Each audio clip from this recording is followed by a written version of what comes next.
Salut à vous, partout dans le monde entier, que la paix du Seigneur, l'Éternel Jésus-Christ demeure sur vous. Je tiens, parce que je vais dire ce matin, annoncer fortement qu'un homme de Dieu, appelé par Dieu,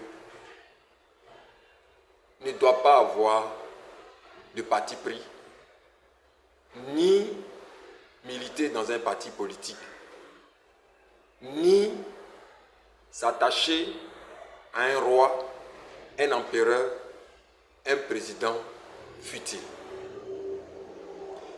Bon nombre de personnes pensent que servir Dieu est facile, parce que nous nous trouvons sous les ordres du Très-Haut et nous vivons au milieu des hommes. Nous vivons au milieu des hommes. Mais celui qui est notre chef, celui qui est établi sur toutes les autorités de la terre, c'est l'Éternel que nous servons. Et il n'est pas un Dieu de compromis, ni un Dieu de corruption. C'est pourquoi quand il nous appelle, il prend le temps de tuer en nous le compromis et la compromission et la corruption. Il prend le temps de nous façonner afin que nous soyons des hommes intègres et fermes. Alors quand il donne un ordre de mission, c'est pour que cela soit exécuté comme il le demande. Et ce fut le cas du prophète Jérémie, à qui il a dit: va, et ce que je t'ordonnerai de dire, dis-le. Vous prenez le passage de Jérémie 1, vous allez voir que Jérémie a eu un débat avec Dieu sur la mission que Dieu lui donnait. Ce que je t'ordonnerai de dire, c'est ce qu'il faut dire. Et il a eu peur. Parce que vous devez savoir que quand Dieu t'appelle, en dépit de toutes les bénédictions qu'on peut attendre de lui, la mort fait partie de notre bénédiction. La mort fait partie de notre bénédiction. Parce qu'il y a des missions que Dieu va te confier qui sont dangereuses. Des missions dangereuses. Mais il va te dire: ne crains pas, je suis avec toi et je te délivrerai. Servir Dieu n'est pas une petite affaire. Aux nouvelles générations qui arrivent maintenant, beaucoup pensent que servir Dieu, c'est arriver à une dimension où on a une grande église, on a un grand peuple, porter les belles vestes, avoir des belles voitures. Non, non, non, non. Non, non, non, non. Derrière tout cela, il y a une mission de combat, de refus d'être corrompu. Comme ce fut le cas de Meshach, Shadrach et Abednego qui ont refusé de se prosterner devant le roi de Babylone. Daniel qui a refusé de respecter l'ordonnance ou ce qui avait été écrit pour dire qu'il n'avait plus le droit de prier un autre Dieu. Nous avons une mission qui est très difficile. On ne peut pas nous comprendre, mais nous avons une mission qui est très difficile. Si tu désobéis à Dieu, tu es rejeté. Si tu cherches à plaire aux hommes, Dieu, tu as des problèmes avec lui.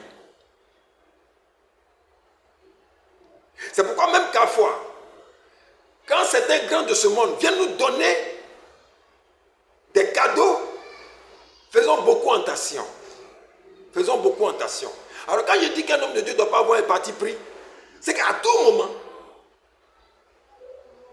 Dieu peut t'envoyer chez quelqu'un. Mais si tu es déjà corrompu, si tu t'es déjà vendu à lui, quel courage auras-tu de dire les paroles telles que Dieu te l'a dites? Beaucoup pensent que c'est un abusement de servir Dieu. Et certains vont traduire parfois les dits de quelqu'un en disant: il faut faire les choses avec sagesse. Dieu dit: tu diras les paroles telles que je te l'ai ordonnées.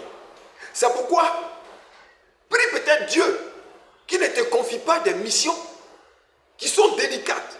Allez parler à un roi, allez parler à un président, allez parler à un grand de ce monde qui est puissant. Que le Seigneur ne te confie pas ce genre de mission. Parce que quand il te le confie, tu dois comprendre. que ta tête sera certainement mise à prix. C'est pourquoi dans Jérémie 1, verset 19, il a dit quoi? Ils te feront la guerre, mais ils ne te vaincront pas. Nous ne sommes contre personne. Nous ne sommes contre personne. Mais le fardeau qui pèse sur notre vie est lourd. Il est lourd. Au moment où vous dormez la nuit, on nous dit de prier pendant des heures. Parfois, on nous dit de faire des jours de jeûne sans manger, sans boire.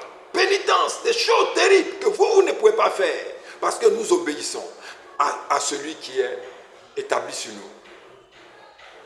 Tout homme de Dieu qui sait Dieu et qui ne met pas dans son calendrier, qui ne met pas dans son répertoire la mort, ce n'est pas un homme de Dieu. Si, ce n'est pas un homme de Dieu. Oh oui. Demandez à l'apôtre Paul. Demandez à lui-même qui s'est fait chair, qui est venu sur la terre ici pour nous. Demandez-lui. Qu'est-ce qui s'est passé? Qu'est-ce qui s'est passé? Alors, je tiens à vous dire que servir Dieu n'est pas facile. Ce n'est pas du tout facile. Donc, un homme de Dieu ne doit pas avoir de parti pris.